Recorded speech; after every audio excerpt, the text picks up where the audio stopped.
What would make a much-loved local physician, a medical man who took a sworn oath to heal, lay waste to over 250 of his elderly patients, deliberately administering an overdose using a pharmaceutical heroin? On this episode of Diagnosis to Murder, with the assistance of forensic psychiatrist Sohom, we will attempt to answer that very question.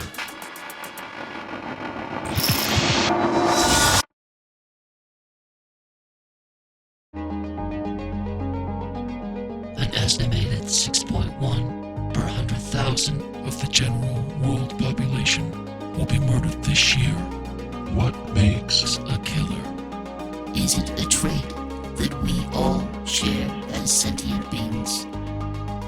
Or is it something unique to the individual? Brought on by nurturing inner rage, we live in a time where lies and manipulation are the dueling blades of the day, where life is cheap, a commodity. Welcome to DEADBUG's Diagnosis to Murder with your host, DEADBUG, with co-host, forensic psychiatrist, Dr. Sohom.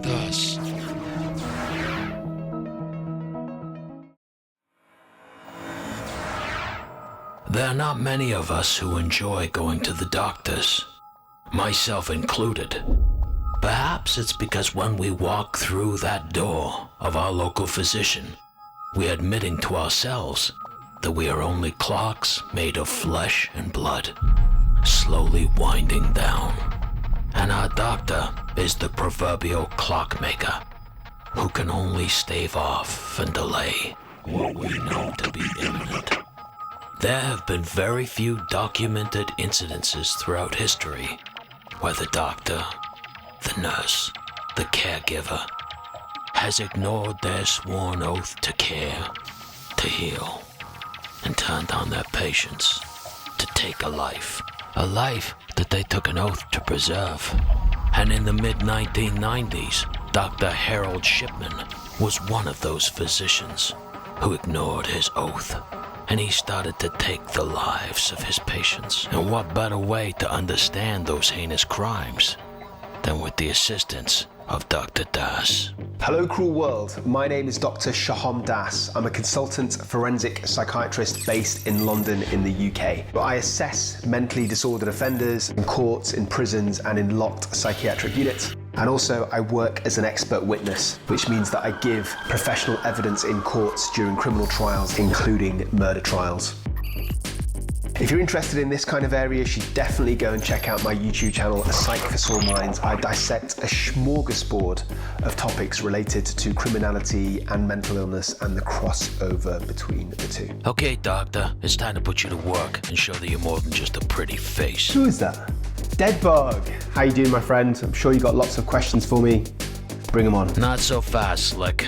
Although I know you know everything about everything, I'm still going to give you a refresher course. Dr. Das, I would like you to meet Dr. Fred Shipman. And I'm going to go out on a limb here and say that you two never bumped into each other at the gym. Harold Frederick Shipman was born in Nottingham, England in 1946. And it's just about as a swell of a place as it looks. And I'm guessing that the English teeth were as messed up then as they are now. Born to working class parents, the middle of three kids, nothing really stood out about Harold, and he wasn't particularly intelligent. But he was a mama's boy, and he wanted to please her and make good.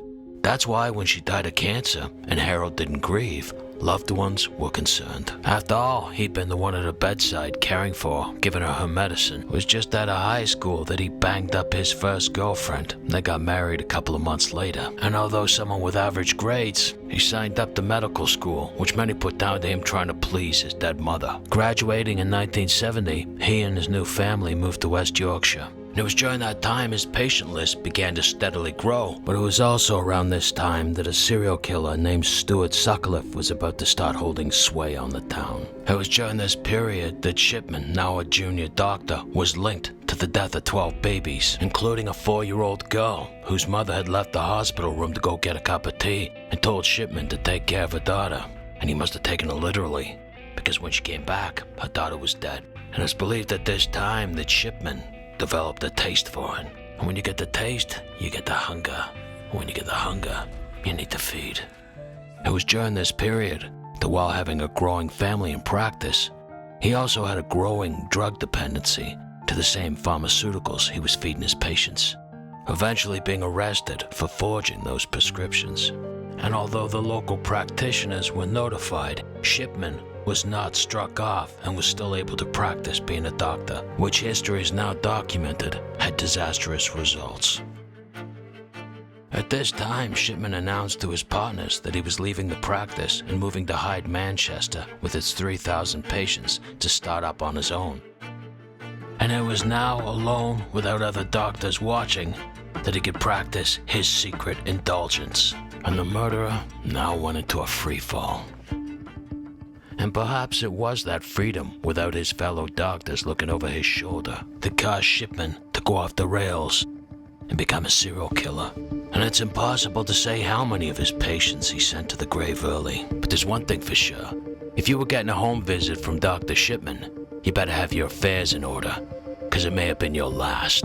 At one point, he'd killed 16 elderly women who all lived on the same small street. And while Shipman was good for the housing market, the pigeons weren't getting fed as much. But he started getting greedy, signing patients' wills over to himself. And family members started calling into question why loved ones would leave everything they owned to the family doctor. Even the building's janitor started calling the cops and saying that things weren't right. When they started investigating, it didn't take long to put two and two together, especially since he had half the information stored on his computer. Printing death certificates before his patients were dead, cremating the bodies to avoid an autopsy, making Shipman England's most prolific serial killer. And in the end, he denied the families the peace of mind that they desired, and he hanged himself. Nice guy, huh? Okay, Das, now you got the skinny. Let's put you to work. By all accounts, Harold Shipman was a doctor from a bygone era. He made home visits, which was unheard of at the time in the UK, and in fact, he encouraged them. He'd pop in unannounced to check if his patients were all right. He seemed like a dedicated healer. In fact, when evidence started coming out and he was being accused of these murders, family members of the victims still stood by him, saying it was impossible. Is this how he got away with these crimes for so long? So I think the thing about Shipman is that he was quite caring and he had an empathetic bedside manner, and I think that's all part of his charm. He was quite a gentle character and quite unassuming in his manner. So he appeared quite dedicated. He went above and beyond doing home visits when he didn't have to, spending a lot of time with his patients. So I'm saying all this to make the point that I think that he lowered everybody's suspicions. He lowered their guard. And I think there was also on top of that something that shouldn't be overlooked is there was a degree of deference towards Dr. Shipman, because he was like a middle-class, quite well-to-do, quite posh doctor, and he was working in a northern kind of town. So I think all of these things in combination meant that people looked up to him more than the average person. I do agree with you there, and unless you live in England, you don't realize how strong the class system is. Shipman had a very close relationship with his mother, who died of lung cancer when he was 17. And during this time, he regularly saw her injected with morphine to manage her pain and the suffering. At this point, are the seeds being planted for what would become Harold Shipman the serial killer? Or is this part of Harold Shipman's psyche still developing? So my boy Sigmund Freud coined the phrase repetition compulsion, and he described where people would recreate these situations unconsciously in order to make sense of their traumatic situation. So I suppose, is it possible at a stretch that Shipman was doing that? He was recreating the dynamic with his mother when he was killing his patients. It's possible, I think, although Freud did take a lot of cocaine, so you have to take everything he says with a pinch of coke. I do think, having said that there would have been somehow, Shipman would have mixed up his emotions, his love for his mother with the act of mercy of putting her out of the pain. So I think this all got kind of conflated in his warped mind. Having said all that, I still think at that point in the time when he was, an adolescent looking after his mother, I still think there's still a huge step between those thought processes and intentionally wanting to kill people. So I don't think he's yet gone through the process of deciding to become a killer. I think that happens much later on when he was a GP, and I think that a lot of that was actually opportunistic. Like, he saw an opportunity much later on in his career, not back then. Now, it's interesting that you should mention Freud and narcotics. At last count, they figure Shipman killed 250. I mean, that's what they could prove. And he ended up becoming addicted to painkillers. The same painkillers, by chance, that he had killed his patients with. Do you think his disposition towards pharmaceuticals could have moved into an addiction to killing his patients? That power of being God? Was Shipman getting off by playing our creator? So I think there's definitely some sort of quite subtle, egotistical, narcissistic trip that he gets from controlling life, from holding it in his hands. And I do actually get a sense that he sees himself as a god in a way. And it's quite an odd self-perception because, as I said, he's timid and he's quite shy, and he was well respected in the community, but he wasn't, flashy. He wasn't a show-off. So I think that because of despite or maybe even because of his timid nature, this would be one scenario where he has total control, where he can literally control life just like a god. Now, Das, we have a situation here where a man is killing people and he's getting away with it. And in part, it's because he's a doctor. A group we traditionally associate with trust, along with nurses and others in the medical profession. In fact, it was a janitor who first raised the alarm. That and a cab driver who had been dropping off the patients at Shipman's, and they'd been dying in his surgery and not coming back. And these guys were ignored because they were nobodies. Now, that being said, do you think a crime like this could ever happen again? Because we're now more conditioned to not trust people? To question authority? That's a complicated area. It's a difficult question. I think the public are definitely more kind of aware and less trusting of all healthcare professionals, including doctors. I think it's fair to say that we're a more kind of litigious community and society, aren't we? We sue doctors nowadays quite openly, whereas a generation, definitely 2 generations ago, the concept of suing like a doctor didn't even really exist. Everyone just assumed that doctors always did their best. So if they did make some kind of clinical error or poor medical judgment, that it was, by accident. So I think that probably people are more comfortable now in raising alarms or questioning people's standards of care and raising their alarms earlier. So I don't think it's necessarily less likely to occur now, but it's less likely to continue for such a prolonged period of time, especially a murderous kind of rampage or a lot of deaths compared to before. Now, as I'm sure you're aware of, there's currently a case going through the UK court system where a neonatal nurse, Lucy Letby, has been accused of killing 7 newborn babies and probably more.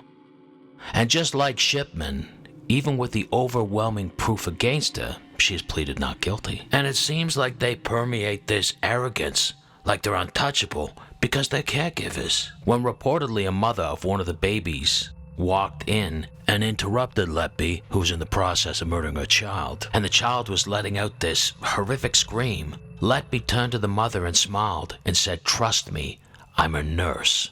Do you see any similarities in these 2 cases and the possible motivations? Well, it is a horrendous but also quite fascinating case. It's difficult to know her exact thought processes because there's not really that information in the public domain yet. And also I should say that she's not technically been proven guilty yet, although the evidence is kind of stacked against her. But assuming that she is guilty of these horrific crimes of killing babies, there's no psychiatric assessment in the public domain, but my kind of speculation would be that there must be some overlap between her thoughts, beliefs, cognitive processes and that of Shipman. And I imagine that would be this feeling of being in control and of having ultimate power, and this kind of sense of pure domination and having these fragile lives in her hand with the ability to kind of end them at her murderous whim.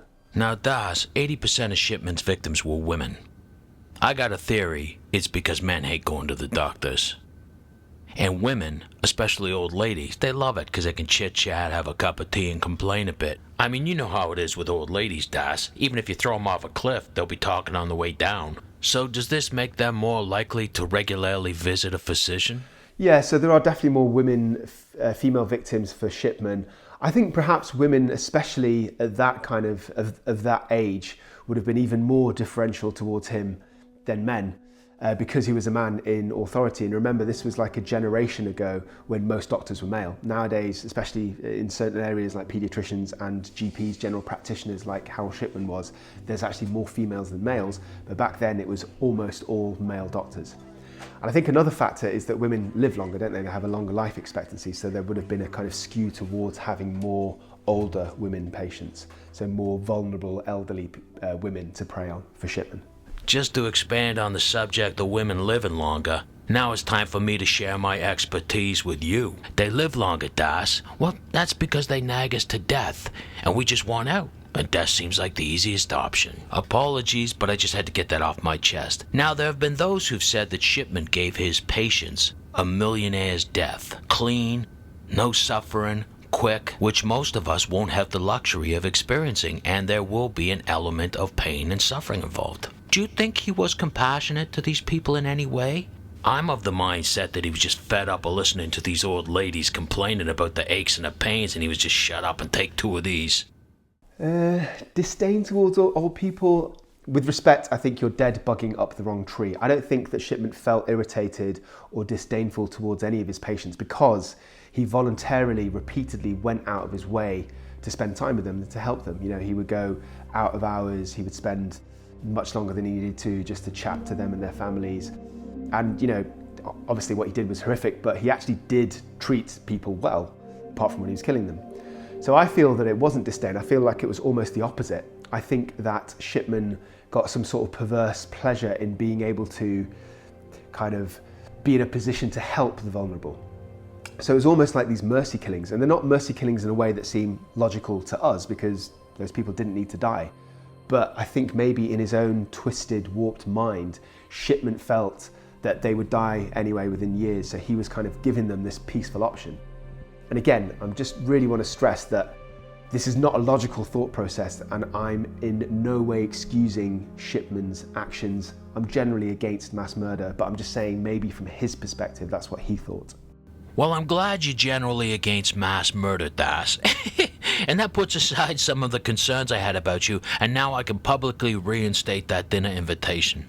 Now I'm going to jump back to this nurse Lucy Letby case, the accused baby killer.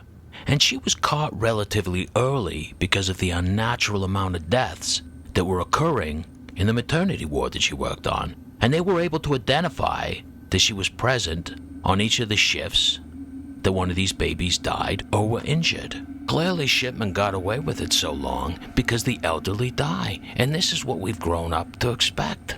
Now, do you think in any way that this was part of Shipman's plan? Or in some ways, did society inadvertently aid him by our views on the elderly, and this should have been spotted much earlier? So I think society's views on the elderly definitely did help Shipman. So as a family doctor, as a GP, he would have treated a whole range of patients. It wasn't like he'd specialised in an elderly patient. He'd have seen different diseases, different presentations, different ages, but he specifically decided to prey on the elderly. So that is not a coincidence in my view. I think that elderly people dying would definitely raise less suspicion, so there'll be less kind of time and effort put into inquests compared to, say, you know, a healthy teenager dying. So I think this emboldened Shipman and it allowed him to continue his killing spree for longer. Now, Shipman, to date, is the only doctor in the UK to be convicted of murdering one of his patients. Do you think this gives a general idea how we view the healers? And we just don't want to accept that they can be killers. Yeah, absolutely. I do think that the way that we view doctors, that we view medical professions, we do idolise them. And even looking back at Shipman now, even knowing what we know, he doesn't have the typical traits of being a violent offender, with the exception of kind of being male. So he's much, much older than people who commit typical violence. He's not antisocial in his attitudes. He didn't have like a criminal history. He was polite. He had a good bedside manner. So yeah, I think doctors in general would raise less suspicions, and even more so Shipman and his presentation and his personality would make it really hard to predict or pick him out as somebody that would be such a vile mass murderer. Now I'm going to wrap this up, Das, because I know you're a busy man and you got more important things to do than to be talking with mooks like me. But in closing, do you think this sort of thing can be prevented in the future? Or will we, the public, always to a point be blinded by practitioners? You know, therefore potential victims to medical professionals? Because there is such a great level of trust here. I would highlight that these kind of cases are exceptionally rare. Nevertheless, there's always going to be a lower suspicion on doctors than there are for the general public, because I think we have this archetype of doctors being like upstanding pillars of society. And I think that we will always be reluctant to accept that some people will, abuse their position and commit this type of violence. I think that our preconceived notions of various roles in society will always overrule our logic, but statistics don't lie. So to me, it's about ignoring our prejudice and looking at the numbers. So if there are too many deaths that one particular doctor is responsible for, or one particular department in a hospital, I mean, you need to look into that, don't you? I'm not always saying that it'll be suspicious. It could just be medical incompetence, but we can't ignore those findings, I guess. Just to go off on a bit of a tangent. A tangent? Ah, I love a tangent, Das. I regularly go on a tangent about men who sit down to take a piss, but go ahead. Your viewers might find this interesting. So I'm actually an NHS doctor. A lot of people don't know or don't care. Psychologists aren't medical doctors, but psychiatrists such as myself, so I have to train in all of medicine, went to medical school, blah, blah, blah. So the reason I'm saying all of this is not to flex, although a little bit. It's because Harold Shipman's case has actually been integral in how the GMC, the General Medical Council, now assess and revalidate doctors. So in the past, the GMC would take a reactive kind of reaction to doctors getting in trouble, say if there were patients' complaints or a problem with their performance, they would be investigated. But they didn't used to do any kind of routine check of competency. Whereas everything changed because of two high profile cases and speeded up the need for extra observation of doctors and towards licensing them and relicensing them. So in September 1998, there was a man called Rodney Ledward, who was a gynecologist in Kent, and he was struck off after being on the medical register for many years. He didn't kill anybody, but he just provided really bad care, poor care for many, many decades. And that very same month was when Harold Shipman was arrested, and his catalogue of killings, which lasted 23 years, was kind of exposed. So the result of this was this whole new, really long and really complicated process called revalidation, which has been going on for well over a decade now, possibly closer to 20 years. And it's just like this huge admin process that doctors have to go through every 4 years. So I'm going to have to do this next year. And there's loads of little kind of administrative hoops you have to jump through. So you have to get feedback, anonymous feedback from like something like 15 of your colleagues that you've worked with over the years and 15 patients. And you have to like write out these like case-based discussions where you discuss complicated cases with your peers, and they rate you on your ability to diagnose and, you know, to communicate with patients and to write your notes, blah, blah, blah.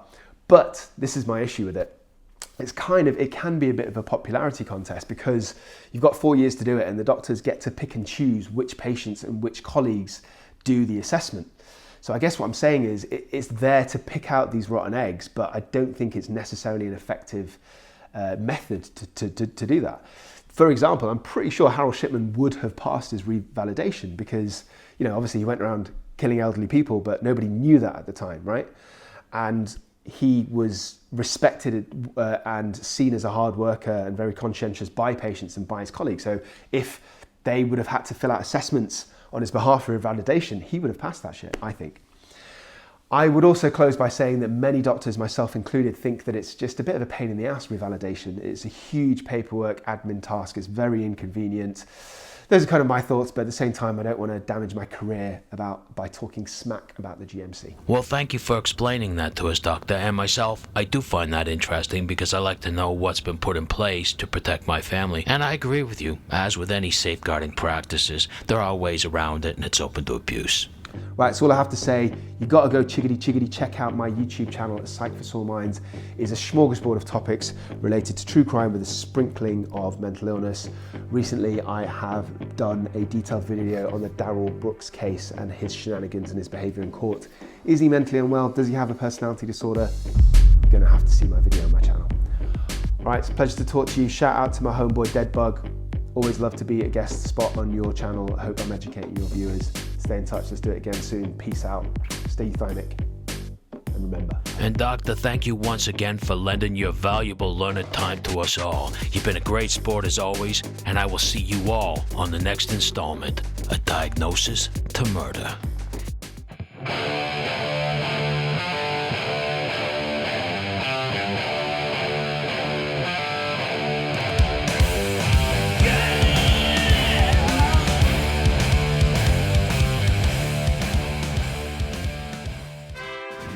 Legion forever!